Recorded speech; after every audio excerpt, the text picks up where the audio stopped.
Well, mosquito control here in Lee County is working overtime. They're spraying to kill the mosquitoes that could potentially carry the Zika virus.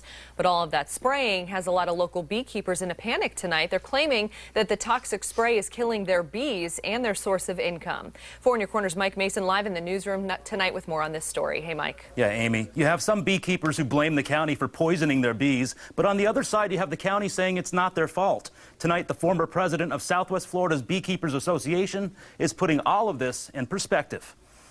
They don't like to be rough-handled, tossed around. They like you to be nice and gentle with them. Dennis Riggs is considered a small beekeeper with about 80,000 bees at his Alva home. But some in Lee County have millions buzzing around, and they're now complaining the county's Zika spraying is killing their bees. They're spraying residential areas.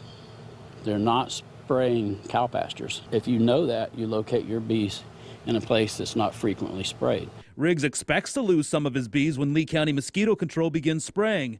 He also gets a heads up and was just notified airplanes will begin dropping more spray around his home. You're going to have a plane in your area tonight between 9 p.m. and 2 a.m. in the morning, weather permitting. Thank you. A Lee County Mosquito Control spokesperson tells us beekeepers recently complained the spray killed their bees in North Fort Myers and Cape Coral. But according to the county, they haven't sprayed with any truck or plane in those areas recently. But that, however, is about to change. Due to recent heavy rains, major spraying will now begin in Alva, North Fort Myers, and Estero. And that's hitting close to home for Riggs. They say they have it formulated in small enough atomized droplets, and it kills only on contact, and it's only enough dosage to kill a mosquito-sized insect. But mistakes happen. The county says if a beekeeper feels the county did kill their bees, they should call the Florida Department of Agriculture to report it, and they'll send out an inspector to determine the cause of death.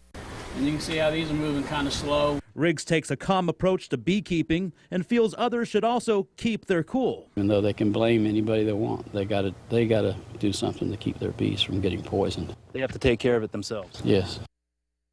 And the county tries to spray at night because that's when bees are back in their hives. And like we mentioned, beekeepers can register for notifications so they'll know exactly when and where the county will be spraying every single night. In the newsroom, Mike Mason, Fox 4 in Your Corner. All right, thank you.